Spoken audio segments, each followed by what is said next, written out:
เจ้าเป็นผู้มอบเจ้าสาวให้กับเจ้าบ่าว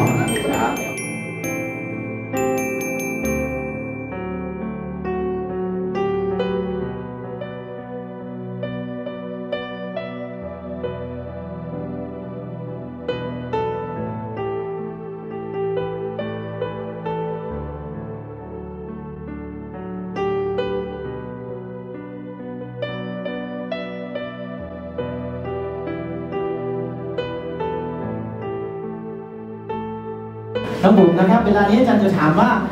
น้องได้ทำการตัดสินใจต่อหน้าพระพักตร์ของพระเจ้าและต่อหน้าของแขกผู้มีเกียรติทุกท่านว่าจะรับน้องวินเป็นสามีของน้องใช่หรือไม่ผมนะครับผมธนพัฒน์นะยอมรับต่อหน้าพระเจ้าและก็ต่อหน้ามวลชน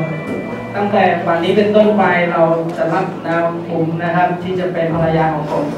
ไม่ว่าจะยากจนหรือว่าจะมั่งมีเราจะดูแลทั้งตลอดชีวิตของเรา